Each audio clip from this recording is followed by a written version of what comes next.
Good morning. My name is Amos, and I'm a teacher at Nungalinya College. Some of you may know me, and I'm indeed blessed to share with you this morning with regard to our devotions here, and the intention here is to encourage you and myself and those of us listening to this to hold on to our faith. I will be sharing from the passage that you have read earlier, which is Mark chapter 6, reading verses 30 to 56. And the passage covers three stories, very powerful stories. But let me start with this. I come from a culture which believe in certain people like sorcerers or witch doctors who are very powerful in our society. That may be similar to yours. And these people do all kinds of things. They bring fear into our communities. And so they control the community in a way. People are scared of these people because they see them as very powerful. Even many Christians back in my community live in fear as well. They go to church, and on the other hand, they are scared of these people because these people might harm them. But Mark tells us in the passage that I'm going to share about this person of Jesus who is powerful. And this brings us to the story that I am going to share with us this morning. There are three stories that we see. The first story is Jesus feeding the 5,000. The second story that follows is Jesus walks on the water. And the third story, which is a small one that ends the passage, is people touching Jesus. And so let's look at the first story. The first story is Jesus feeding 5,000 people. This number, according to Mark chapter 6, verse 44, is only men. So if we add women and children, it will be more than 5,000. It could be, say, 10,000. But Jesus feeds this number of people. In this miracle, we see two things about Jesus. And the first thing we find is that he is loving. When he saw the people, he felt sorry for them, according to the passage. This is after Jesus and the disciples were now trying to go to a place so that the disciples could rest. Now, the disciples, at the start of the story, tells us that they've come back from a ministry and they were tired. But then, according to the passage or the story, the people caught them, so identified Jesus and the disciples. And so they started following. Now, Jesus, when he saw this, he had that compassion, or he felt sorry for them because they were like sheep without shepherds. And so he taught them. He taught them many things, according to the passage. And then when the evening comes, according to the story, the disciples told Jesus, send these people away so that they can find food to help themselves, And very interesting, Jesus makes a statement. You give them something to eat. And the disciples said, Lord, even our year's salary, pay can cover this. We can't provide for them. Now in John chapter 6, verse 4, John tells us that Jesus knew what he was going to do, but he was testing them. And so here, what Jesus was trying to tell them was that you go and do it, but not on your own. Because when they do it on their own strength, they are not able to do it. It is impossible. It is hard.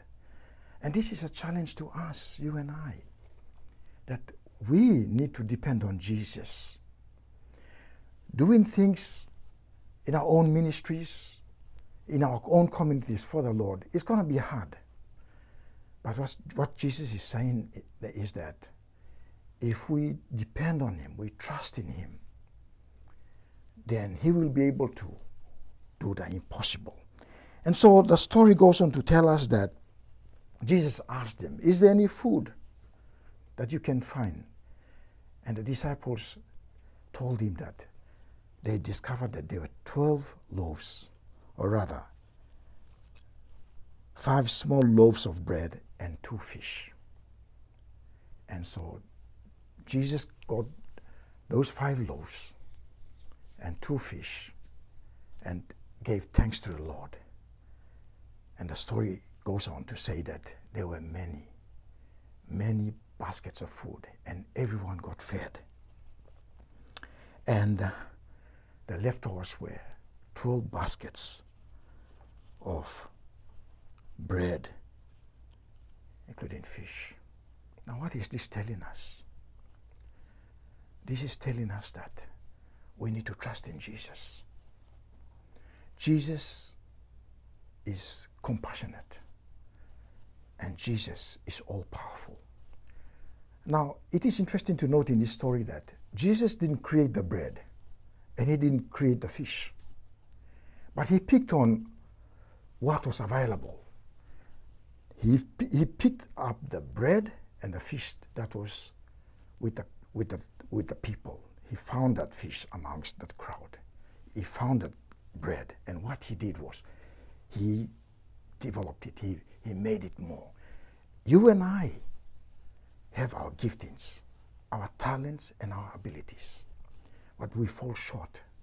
And what Jesus can do is that he can make those gifts, those talents more, bigger, and it becomes possible in our ministry. And the story goes on to say that later that evening, after praying, he saw the boat where his disciples were in the middle of the lake, and he saw that they were struggling according to the passage of story. And so, having prayed, he walked. He followed up. He was going according to the passage. He was walking on the water and was about to pass the boat. Now, this is interesting.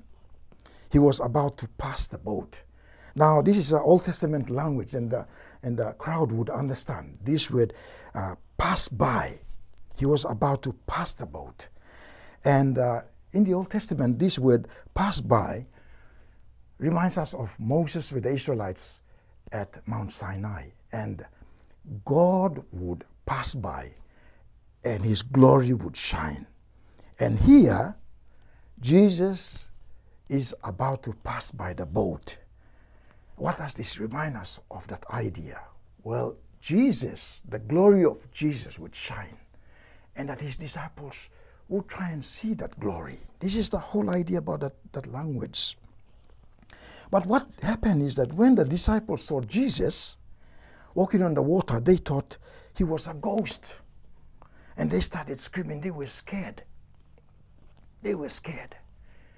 And but Jesus told them, don't worry. I am Jesus. Don't be afraid. Now, this is interesting. Another word that we pick up from this story.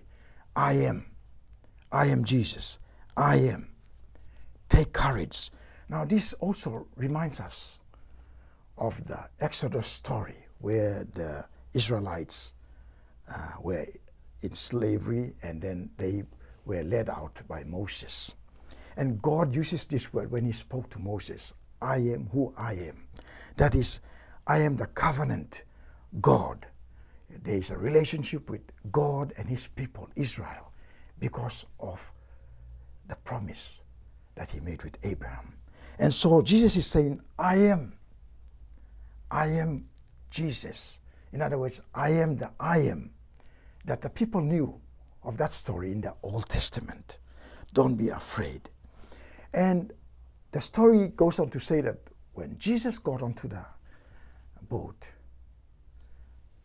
the waves and the wind died down. What does this tell us? Jesus is all-powerful. And then come our final story, the third story. After Jesus and his disciples arrived, they crossed the lake of Galilee and brought the boat to the shore of this town called Gennesaret. And we read that people there recognized Jesus. And they followed, they crowded around him. And at the end of this story, we are told that these people brought their sick, all the people who were with illness and all that, and they begged Jesus. They wanted to touch Jesus. And the story ends with touching Jesus, and the sick got healed. Now there are three things that we learn about this Jesus in this story. The first, he is a compassionate God, a God who loves, a God who is sorry.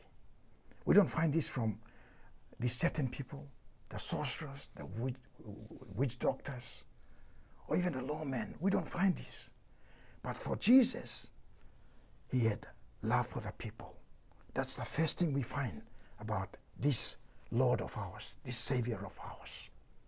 The second point we find is that he wants us to depend on him. We cannot do or serve him, do church ministry, whatever, on our own. It will be hard. It will be hard. We cannot even help people in our own strength. But Jesus is saying, depend on me. We will do the possible. But Jesus says, leave the impossible, the things that are hard, to him. And finally, we find that people touched Jesus. People touched Jesus. Jesus didn't go and do anything, all that. He did, yes, he did healing and all that.